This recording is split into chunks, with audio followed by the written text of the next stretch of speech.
is absolutely wonderful for us. As I said earlier, I was going to tap on the shoulder to thank the council, but she went with the job instead. So welcome, Ray. It's lovely to have you here. Apologies, I have an apology from Naoma. Are there any apologies? Move to Councillor Scott, seconded by Tracy. Those in favour, please say aye. Against. The public forum for Hamahana Sunshine has had to be cancelled. I apologise that I had an email from Gareth Collins, the area operations manager, yesterday, late to say that he couldn't make it today. But I really wanted to be able to highlight the importance of how we handle the change of the ambulance station back to when that happens around August. We understand what it feels like because we went through that when we lost the station here. I was wanting him to be here to give us some sort of comfort that it will be, be looked at pretty seriously in terms of how it's operated. So I will invite him to come to the April meeting.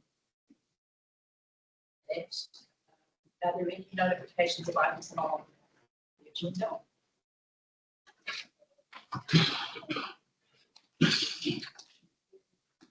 And any declarations of conflicts of interest? Now, the confirmation of the minutes of the last meeting that was actually held here on the 6th of November. We'll go through them page by page. Page 3, page 4, page 5.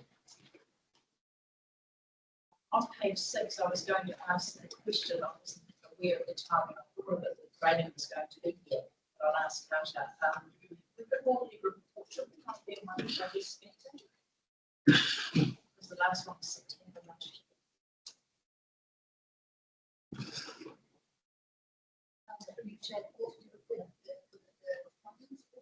No, it's Fort Tararua. Sorry, it's Fort Tararua. That would have been sorry, what's that? Oh, midday. Oh, okay. So how are we going to handle that's going to have to look back on your cycle out differently. We have a 6-month report. This is a sport tower report. The other one's for no, that's right. It would have been just interesting to see that gone. Page 7. I note on page 7, 9.4, there was a request for the project seems to be included in the able party tourism project. I'm not sure where things are at with that. Is there any? Through you, Chair, yes, I think a brief update on that one. So the new financial board, the PMO are still in discussion with excuse me, I can't hear a thing that you're saying. Sorry, you have to speak out to what you speak. Thank you. Okay, through you, Chair. So yesterday we had an update from the PMO about the new budget board.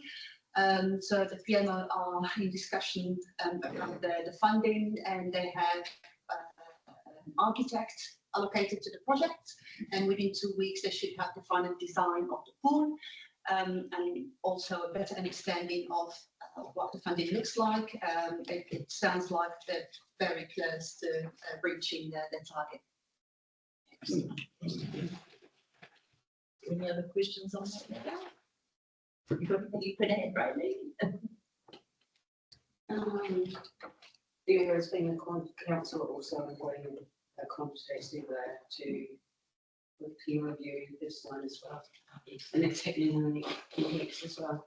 Right. Thanks, Ryan. You're all aware, of course, Ryan is actually on the Bush Water Trust, so great to have you here. Excellent. Okay, thanks. We'll move on to page 7. Oh, that's listed as the next few pages. Of course, there's a petition that's now going to be heard up and down the council meeting. So us forward now to the management report. Oh, apologies, yes, can I move on to Steve, thanks, Sarah, and a second, councillor Peter, all those in favour, please say aye. Sorry. Yeah, sorry, that's confusing with those, all those blank pages. So Carter, we'll hand over to you. Thank you, Chair. So the sector report is straightforward. If I can highlight a few key points on the management report, starting with the cemeteries, that our GIS mapping project is near completion, and what this will allow us to do is easily identify on a map, on a GIS map, the available plots. So we hopefully won't have any confusion around which plots are available to buy, and that information will also be available at some point online for the public. The Mangatinoka Cemetery has had a berm laid out, and 2 new ashes berms were laid out at Mangatira, and a new berm laid out at Woodville Cemetery. We've had an incident at the Old Watch Cemetery where a tree fell down on some monuments. At this stage, the tree damage has been removed, but the damage to the monuments is still hasn't been repaired. So we are in conversation with the insurance company to determine whether life is fit, and from there we can determine how we're going to repair those monuments that have been damaged. Thanks very much, Madam Chair, and thanks for the update on that, Carter.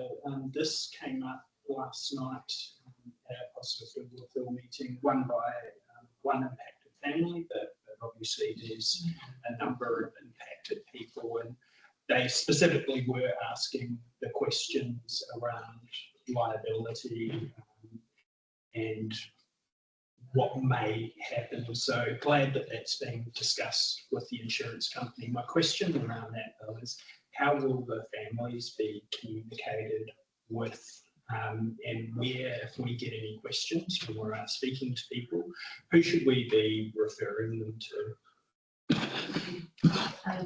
Through you, Chair, at the first instance, through Kate, who's responsible for the cemeteries. Yeah, I would probably recommend getting in touch with Kate because she's involved in conversation with the insurance company, so she'll have the most updates. And just a really quick follow-up, if I may. Could I just request, through you, Chair Alison, could I just request, Carter, that you let Peter, Councillor Johns and I know we've got that information, because we may be able to help pass that information on to interested parties. Councillor Peter. Yeah, thanks, Chair Alison. It occurs to me that this tree falling over, I wonder how many other, not just in the Old Ward Cemetery, but other cemeteries where a similar thing could happen. And it's not because we're dealing with the trees, we're dealing with the headstones that could run to many, many, many thousands of dollars.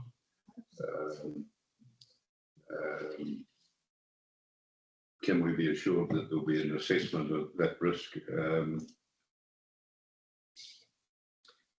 Through you, Chair. So after every incident, we start really looking at our processes, and one of the things we are looking at is doing assessments, conditions assessments for our buildings and assessments of the trees, and putting processes in place. That I can assure you that we are looking into our processes. I can't give you time frames around how long it will take us to assess all the trees in our cemeteries, but that's certainly something we are aware of. I guess it's one of those issues that some people might say, oh, that oak has been there for 130 years and it was planted by the so-and-so, and or the family. Could be issues there, but I think there needs to be an assessment of trees that could cause a problem in due course, and discuss accordingly. Through you, Chair, one of the activities that the team are working through is the maintenance of trees around the district. So no doubt when we get to also look at the trees, really nice and trees. Thank you. Are there any other comments, Councillor Shannon? Thanks, Chair Ellison. It's regarding the cemeteries in 3.1.1 Carter. There was a small influx in reserved plot applications. I know when we reviewed the bylaw and the policy last year, we updated the ability for people to reserve those plot applications. So during the influx, was there any feedback on? I thought we could book 6, not just 1. Through you, Chair. That was quite a contentious change. I will need to get back to you on that one. In fact, it was noted. I mean, I guess at Christmas time, families get together and decide, well, so I was just curious to see if there'd been any feedback since we've been operating under the new criteria or not. I'll be looking for that later. Thanks, Councillor. No further questions? Thank you. I'm sorry, can you? Yeah, thanks, Alison. I don't know whether you're onto the Victoria domain or not, but is the Victoria domain, is that Papatoa, Papatoa Hall? Let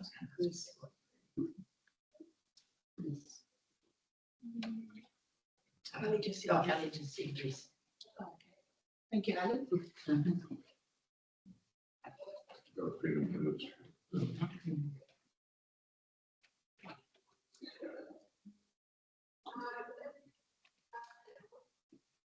Property,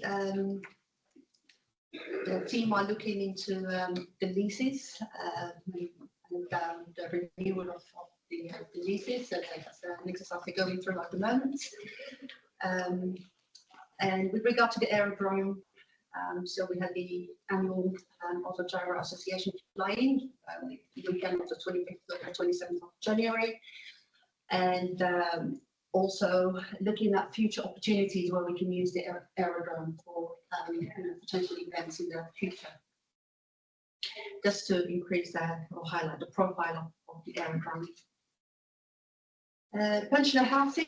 So pensioner housing, the key updates here I'd like to highlight is we have separated between the CRMs that deal with complaints and inquiries, and you would see that most of the CRMs are inquiries and the complaints are minimal, which is great.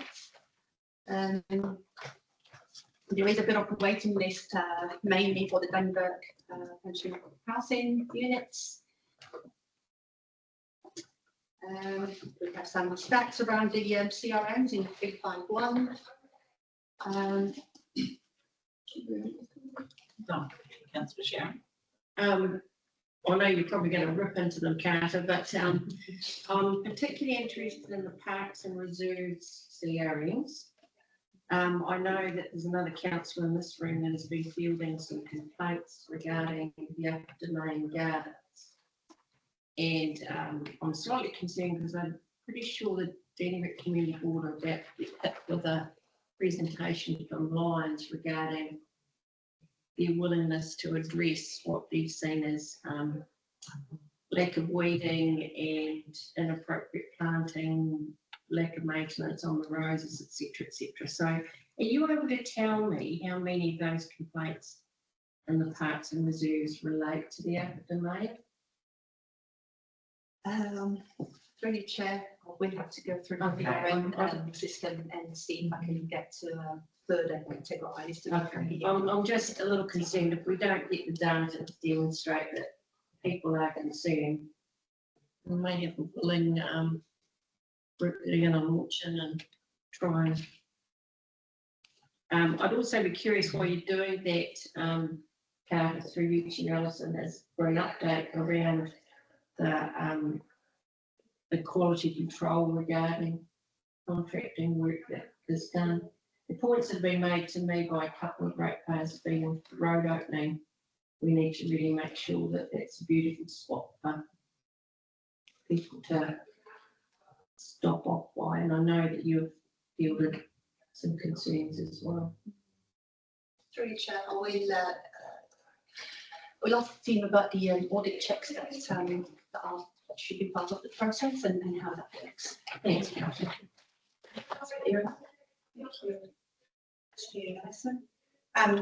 So I just want to go back to the pension housing, if that's all right. So these tables were really good. It was good to see the difference between the complaint and the inquiry.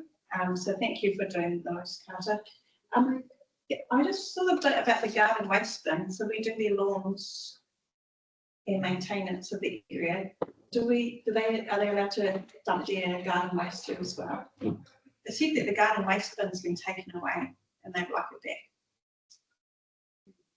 I read that somewhere. It was moved, Yeah. it's there in October. Through you, Chair.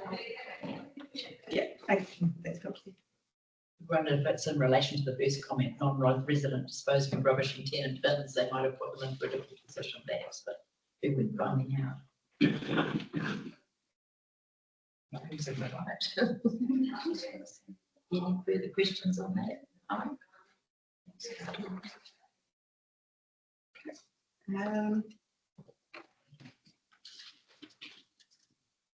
We are still getting some vandalism in our public toilets, unfortunately,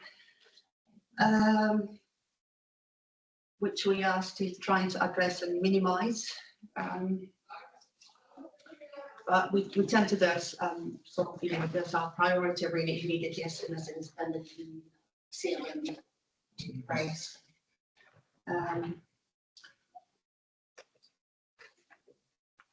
The Sorry, the councillor's fault. Thanks, Chair. Alison, thanks for that cover. It did jump up and it has for a while at the level of disappointing vandalism. I was going to ask, is there anything that we are able to do? So you mentioned, Carter, that you are looking at trying to find ways to minimise this from happening. What are some of the things that you're looking at? It's quite a big extent, obviously. It is, yes. We're trying to encourage the reporting and tending to the vandalism ASAP. So it doesn't, because if it's normally it stays longer, it just encourages further vandalism. We thought about CCTVs, but obviously the cost of this so we really still in the process of working out what would be the best. Councillor Steve. Yeah, through you, Chair, Alison. One of those points, positions there's a camera right there. We've got lots of cameras. I think that total would be in the thousands. They must have evidence.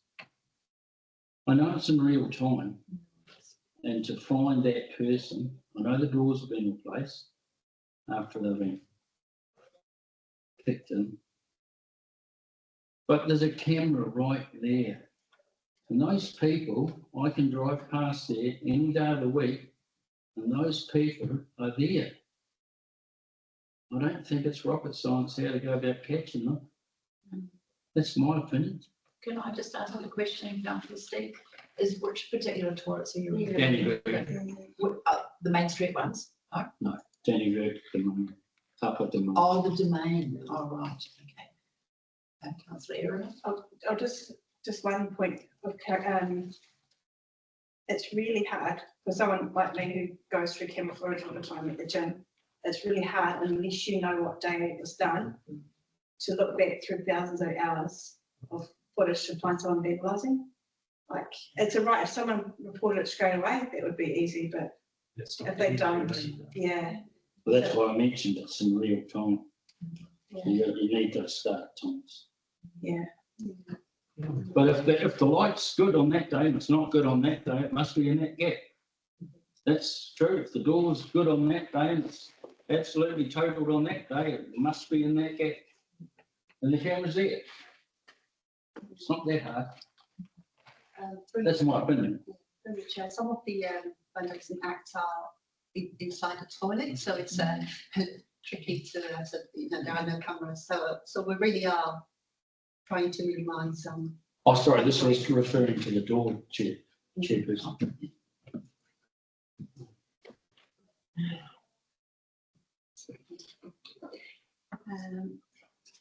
Pressure washing clean for the 5 years of our couple centre, so it's looking a little bit brighter. Wow, this looks completely different. The usage, So you're talking about the couple centre, but Yes, yes. my initial reaction was one was taking the dusk, after the other was taking in the morning. Well, that's really smart. You can really see the difference. I can't see any difference, can you?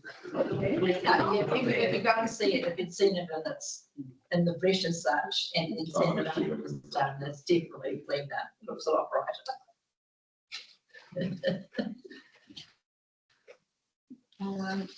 then we have some stats around the usage of our community buildings. We don't have the latest stats from January and February yet.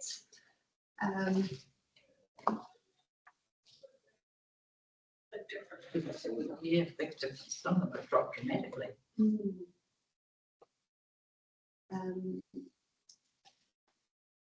Going down to parks and reserves.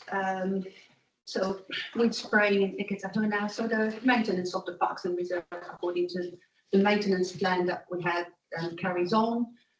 And we have some stats around the occupancy of the campgrounds, with Ikita being the most used, down to what will be in the least.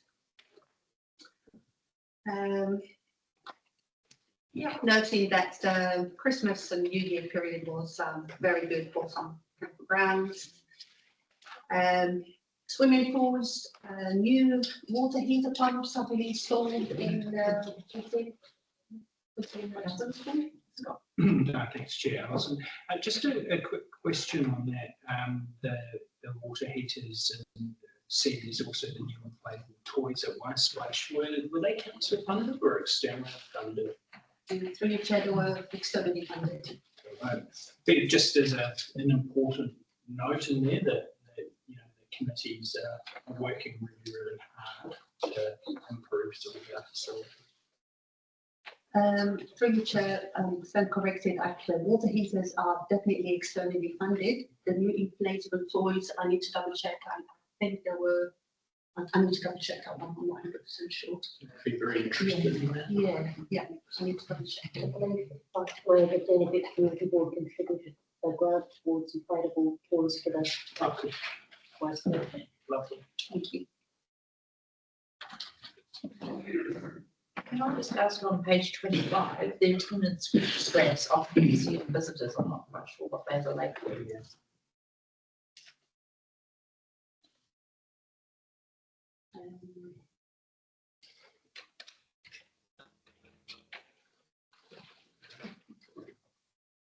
I was trying to figure out, is it Wisplash? I couldn't, because we'd just been at swimming pools. Yeah, we're talking about this one here. Yes, yeah.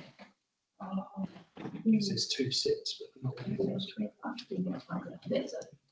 Oh, yeah, that's it. So that's for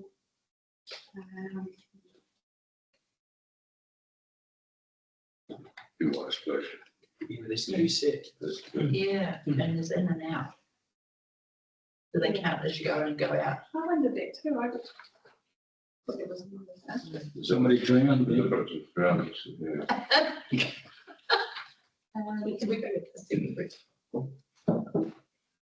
for your chair now, clarify that one. Yes, please. I'd be curious to know, because I looked at it for ages and I just couldn't kind of make it match anything else, so.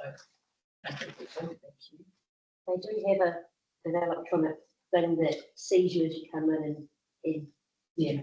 registers when you're in and when you leave, but I suppose if staff go out a different exit, they might not be counted leaving.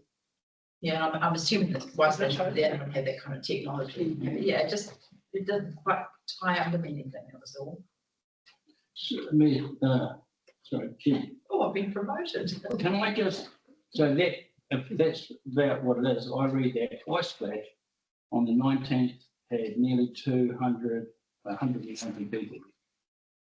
Oh, they are halfway between, so it was the 16th, 17th. On the 18th, they had 187 people, maybe 190. Correct?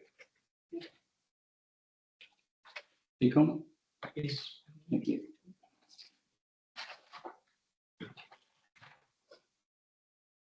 I guess I was curious to know what the difference between occupancy and visitors were. Mm. Yeah, be cool to get qualified. Yeah. They might have just hogs on it. No, I mean, I might have been sitting around, as a party. But it also said 9,321, and then that graph at the bottom doesn't add up. Doesn't add up, that was the other thing I came up with too. So I just wonder if it's something randomly got. So, through you, Chair, I know they have different fees for spectators and swimmers, I think, but I'll be double checking. And get back to you. Thank you, yeah, just curiosity there. Thank you. Yeah, visitors might be terrorists, for instance. I'll be double checking and get back to you on that one. And the community development section number 4, we have initiated the Freedom Camping Law back in January. So the timeline, so the consultation is penciled in for May, June. We do have to factor in other consultations that are going on TBC, so we have a high number of public consultation. So we are working with the comms team to really make sure we, prioritise and sequence all these consultations. So that's just an estimate as in May, June. We do need to do it this side of, by the financial year, the end of the financial year, because of the funding for the Freedom Campaign.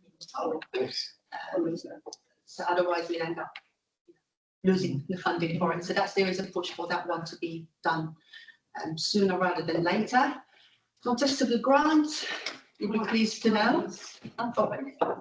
Sorry, thanks, Chair Alison. Before we move on Freedom Camping, Yeah. when that report comes, will that identify all of the potential areas that will be covered by that bylaw? Through the Chair, my understanding is that it is across the district, so I assume yes. Okay. I'll be again. Yeah. Because there could be some contentious spots. Is that the way to So it's like a very polite way of putting it. Sharon's front yard.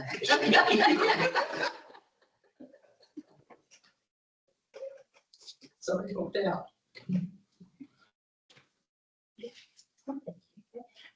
Contestable funds. So as of today, we have 29 submitted applications and 14 unsubmitted. The round closes on the 7th, on Sunday. So we are likely to get a high number of applications, which we will assess next week and bring to council with the full reports for your decision in the next council.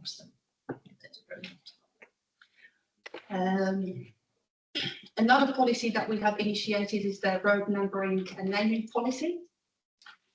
There are no tight time frames around this one, and that's done with the planning team as well. There is no, there will be engagements with iwi around the policy, but this is where we're a bit more flexible timeline wise when it comes to this policy. That's a question. Thanks, Chair. Are we, this one jumped out at me a little bit, wondering the need for doing it. So it looks like there's a lot of people involved. It's going to take different consultation and engagement. And, our district has been around for a long time. Has there been problems? What is this trying to solve?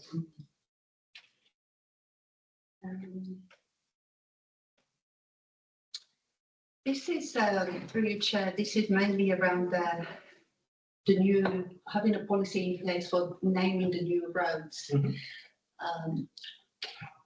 So, could I ask through you, Chair Alison, for an update as to why this might be needed. I mean, I'm really conscious we do hear a lot about staff time being stretched. We also hear a lot about the volume of consultation that we have on. So I'd be really, really keen to understand that the driving need to be working on this policy that we clearly never had before. Mr. Tracy has a question. I think Raj has his hand up as well. Thanks, Chair Ali. Look, I was going to raise the same thing. And I can recall one road where actually it was liaised with the community and that was gone through. That's the only one. How many subdivisions of planning and roads have we got? And again, the time and energy versus the issue. And yeah, I'd like to have some answers about the stuff that we've achieved with the executive and some of the prioritisation. Raj, you had a comment to make? Yes, thank you. Through your chair, can you hear me? Yes. Yes. Thank you. Through your chair, I'll do a little bit more work and come back and provide a more rigorous rationale with some of the issues that we are facing. But what I understand from the team is that sometimes the developers who have got some private roads, they do name and they contradict, I guess, good practice naming or the guidelines that we have in the current policy. So what the team is trying to do is not to rewrite completely the current policy, but to improve it, to give it a little bit more guidance and process to guide the developers in how we should go about naming roads in the district, and also put in place, I guess, a bit more rigor around some of the process if it's a public road rather than a private road. So the intention of the team is to address some of the niggly issues that they're facing, but also put around a more transparent process. But I can ask the team to provide, I guess, a bit more of a background as to some of the current issues they're facing and the reason as to why they want to revisit and improve this policy. Thanks, Raj. Councillor Peter, then Councillor Kerry. Chair Ellison, I guess my thoughts when I read this, it ties in with the new district plan and the rezoning and the hopefully hopeful likelihood of developers coming into some of this new residential zone land and putting a road in, buying 3 or 4 hectares, putting a road in and just naming it themselves. And we need to have some rules around it that's quite clear long before that happens. And my thoughts were that that is the reason it's probably quite pertinent to do so. It'd be good to hear what the actual rationale is.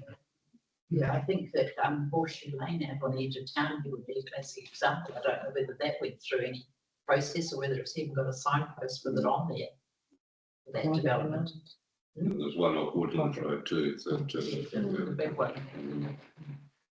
And we can Chair Kerry. Thanks, Madam Chair. It's not really about the road name and numbering. I was going to just make a comment on only, but going way back a couple of decades, the issues that popped up originally with rural rapid numbers was one end. And over the years, over decades, my industry has tried to get their hands on a rapid number register, which we were going to do.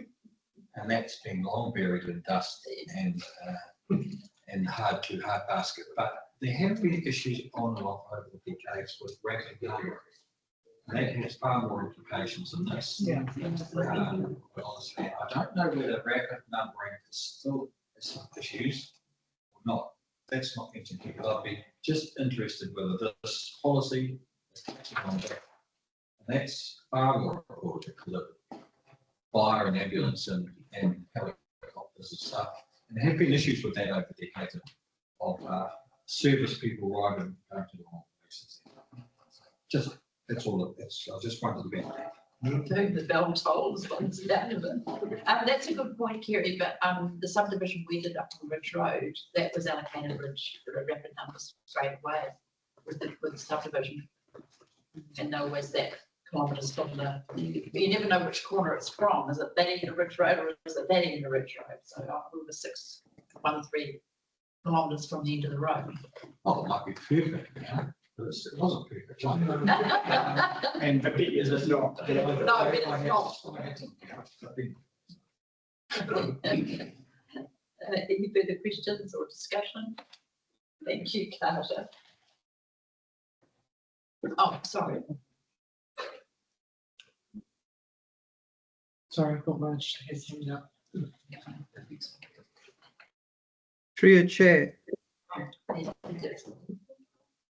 Through your chair, can you hear me? If I could add, Councillor Carey's right, part of, I forgot to mention, part of the scope is also looking at rapid numbering.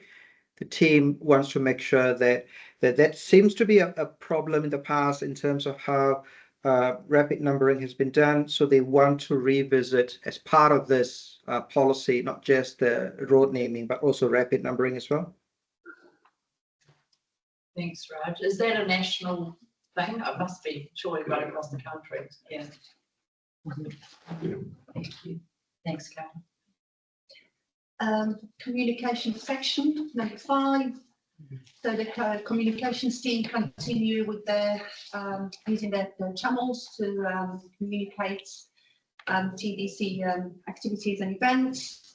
We're pleased to continue with the Bush Telegraph, so we keep doing our print media, and with Facebook, radio, signage, and geo-targeting. There is quite a bit of consultation that is happening between now and May, June. So the intention is to have a visibility over what's going on when, and also to have an understanding of what strategies we are going to use, what kind of strategy we are going to use for what piece of work. So I work with the team to be able to deliver that. There is one update is around the rules of engagement for Facebook, and that's the attachments we have to this report, and that's a new initiative introduced by the comms team to get around the issues we sometimes experience on Facebook around negative comments yes. So establishing rules of in order to create a safer community on Facebook and a safer environment. Councillor Scott. Thanks very much, Chair Ali. First of all, thanks for the comprehensive report on this Carter and to the team. First of all, I just wanted to mention I've noticed a really positive change in our Facebook communication recently. So I wanted to commend you and the team on that. So there's certainly in the comments, I've noticed, and it's something I've raised a number of times on the table, it's not getting into a debate with people, but being able to quickly correct, factually incorrect information, and finding that balance of doing it firmly but really politely. So that's a real skill, and long may it continue. So I just wanted to mention that. And thank the team for it, because it has been on my radar for a while. Yeah, I'd like to endorse what Councillor Scott said. It's always concerned me as well that things that are shared and they're not that inaccurate just get worse as they go.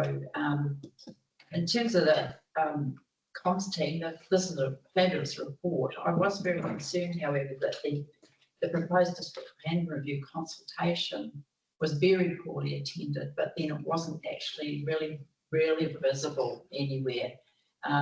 Because we had the first Bush Telegraph that came out had it in there, but it was very quite faint, like the colours were very pastel, and it just didn't stand out. And I wonder whether that was paid a part in, like we didn't get our calendar, we didn't get calendar notifications either, so we were all scrambling at the last minute. I mean, poor Mike rang me to find out what day the prior to one was, and it had been the day before. So, yeah, we only had 3 people came to that. Yeah. That was just an observation that I made. So I'm not quite sure how else we could have done better, but you, Tracy? Mine's not on that topic, so you can go those guys. Sorry, Pastor. It's Letting you know that councillor. Oh, thank you. Councillor Peter. No, mine's on a different topic, so you go. Yeah. Okay, yes, I'd also like to comment on the use of radio. That's, I would say we're on radio more than any other council in the district. That's good. The Rogers district. And it's good, they're good acts, well done. And very, I think they're very effective. So to be congratulated for that initiative.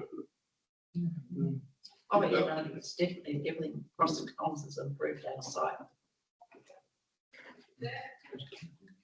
Kerry, What's the comment? Really, I'll take the view that everyone's really happy with this Japan. yeah, well, that's true. Well, that's, I wouldn't be looking at it negatively. There was a great turnout, Danny, Yeah, you did have a good turn. but it wasn't even about the district plan. No. They made it. So there's terrific about the plan was featured, we'll just leave that there. But I think the draft district, I think the work to this stage of this plan has been successful. That's what I think. That's what I think. Right? That's a big positive way of looking at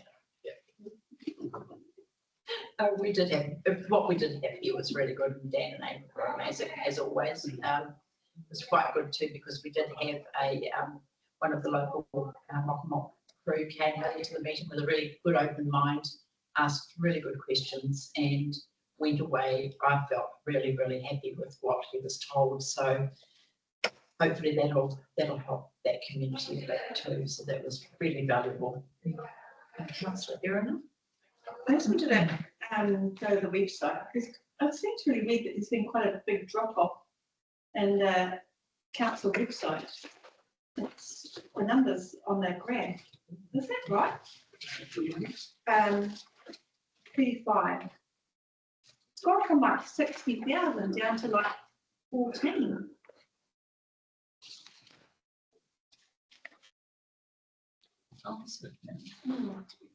And tarot.com, is there any way, like, it just seems to be dying. Is there any way you can combine the two? Through your chair, definitely. So that's one of the to-do items, and that's to look at what we provide on our external websites and see how we can better use of them. That's just, thank you. Councillor Steve? Do we, through you, Chair, do we own terror.co.nz? .com. No, that wasn't the question. No. Do we own the domain name terror.co.nz? So, Can we buy it? Because you can go on Who's Who, find out what it is, give them a deal.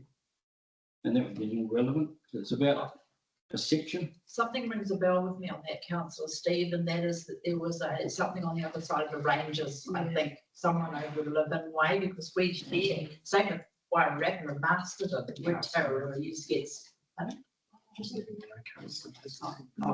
Yeah, it gets used a lot. Carsten, did you have a comment?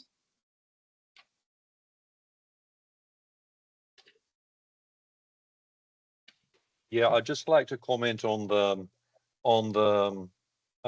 question about the website visitors. It is explained below the graph why this has happened. Maybe this was a little bit too technical. So during this period, we started introducing a new software that indexes everything that we put on our website. This is part of the Local Government Act because we have to archive everything. And this caused it to spike in those months. Yes. So yes, so that explains the spike in the months of December to February. Thank you. Oh, thanks, Carsten. Councillor Steve? Okay. Does anyone on the screen know about the history of .co.nz? Because I certainly don't. No, I don't know, but it'd be worth looking into. I'll tell you, he's got it. We can look it up. Okay, thank you. Thanks, Steve. We continue to use Antenna as a medium to communicate throughout the district. And we have some statistics found in 510(1).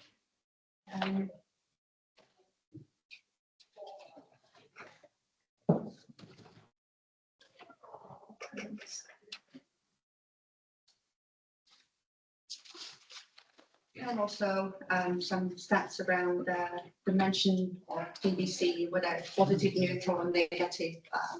So in the media, They've actually been really welcome those media mentions, whether they're good or bad. It's really good to see that feedback. the digital spaces trailer, we continue to find opportunities where we can use it more. It will become after April, it will become our assets, our property. So we are really keen to use it more. Thanks very much for that. So could you explain that more, Carter, that becomes our property? Well, through you, Chair. So meaning so far we haven't really funded. We haven't funded the digital trailer. It was externally funded. DIA funding with NB funding. It's been added to our pool vehicles to be able to be hired by staff to take to open days or events. The maintenance cost of it from June is fairly minimal because the insurance has been paid out some upfront, and so it's pretty much going to leave at TBC, and it's one of the vehicles that we can use. We can look for opportunities where we can use it. Sorry, just a quick follow-up. So it was funded, we've only just got it. I'm just trying to get my head around that funding piece. So my understanding for that funding is it was funded for a purpose, so that purpose will remain. That it will still need to be used for that purpose. And I think you've clarified, just making sure I haven't misunderstood it. We were told when around the table we raised a few concerns about the trailer, that the ongoing costs would be minimal. So to confirm that is still the case. Yes. Any other questions? Thanks.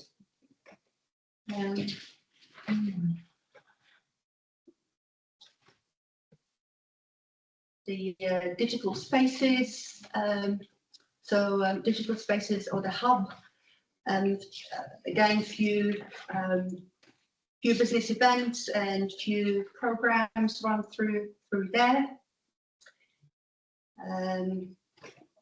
Just a question here. Apologies, Chair Ellie. Just on 6.5, there was the discussion about some planned purchases for improving live streaming audio and podcasting recording facilities, which sounds fantastic. Could I just double check that they are also externally funded? Through you, Chair, is going to be explained. So they sound fantastic.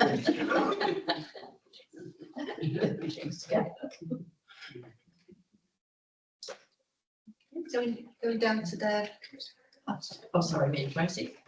Thanks, Karen. I was just in regards to the communications team, the training that talks about space weather and the civil defence emergency information. When does that start feeding out through our channels? And it would be great to get a little bit more information and understand that as well. Do you have any timeline on that? Through your Chair, Carsten, are you able to answer that question, please?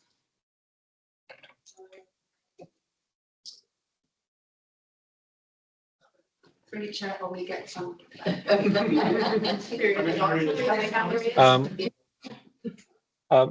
I'm sorry, I couldn't really hear the question. The audio is really bad. Sorry, Carsten, I was just inquiring around the training that you received on space weather and noting that it's going to come through in the mail too long to know civil defence stuff and link into ours. Just wondering when we are likely to see some information through, for our own understanding. I know when I went to the bunker, it is #1 on the national list, when that's likely to be. So Yeah, when sure. On our Yeah. Yeah. So we received, so we can share the presentation that was given to us, and we have been told that very shortly NEMA is going to be coming out with some guidelines along space weather. So once we receive news on this, we'll 100% let you all know. Okay. I think I'd love to see a presentation. Yeah, that'd be great. Yes. Okay. Yep. Thank you. Yep.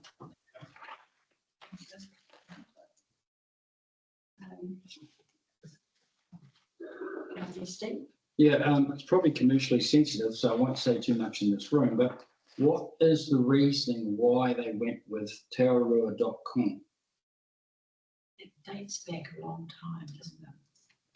That would have been Mark Maxwell's day. Even before that, before that, Yeah. no, before that. Yeah. Yeah. I will have a talk off camera with the relevant people.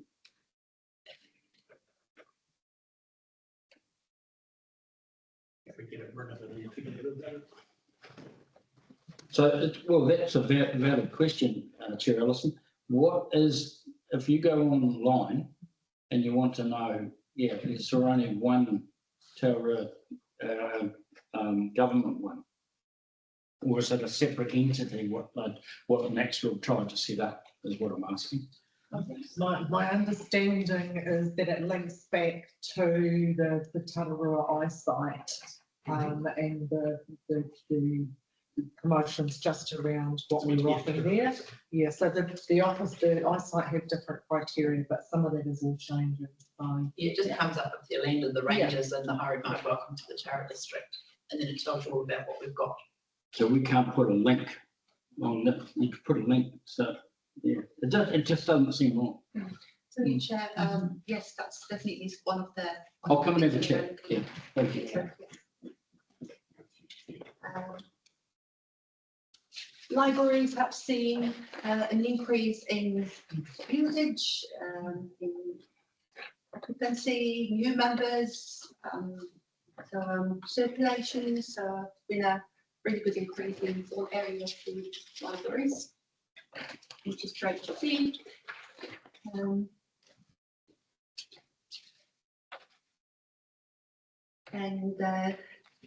Customer services achieved 100% operational hours for January 2025, which is great. And that's what you do. Thanks, Chair Alison Carter. Thanks for that. I see Sandy's online, so could either be to you or to Sandy.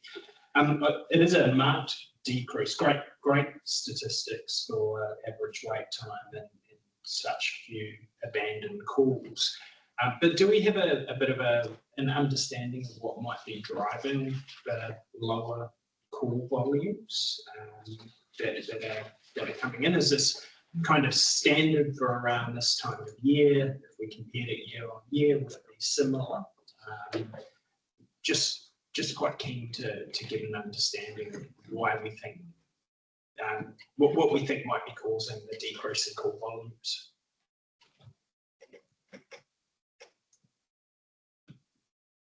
Sorry, thank you. So I can say that in the statistics, we have seen in previous years reductions, not quite to this extent, but certainly reductions. So other than that trend, I can't tell you any further about what's driving that. But I think perhaps if we look at, and I'm just scrolling back up to look at our website stats and our Anteno stats to see if those things are more well utilised. So it might be worth us doing some correlation of all of our channels and looking at that as a group. Would that be helpful to you? It was through you, Chair Alison. Thanks a lot for that, Sandy.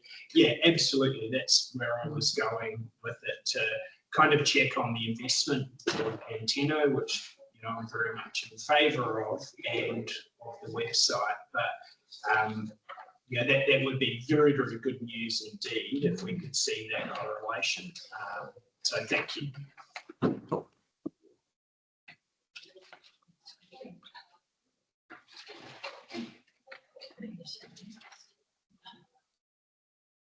And the last point, 8.3, is around the CRM.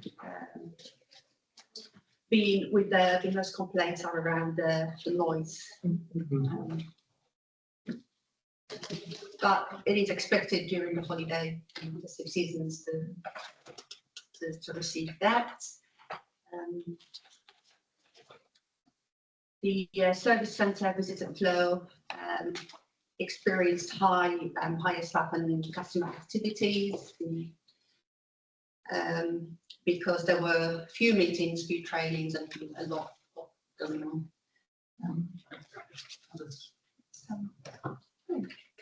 That's the end of the management initiative. Done. Thank you.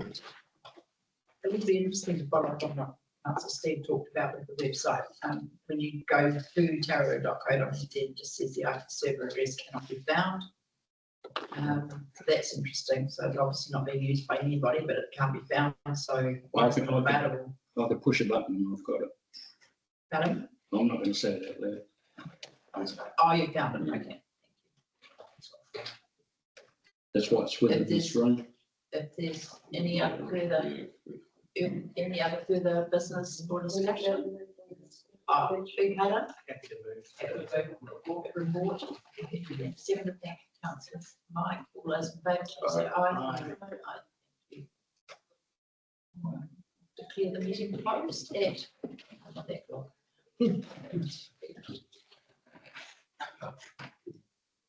That must be a record. It's the shortest meeting we've ever been that. Well, having a couple of big items drop out of the agenda kind of made a big difference. Yeah.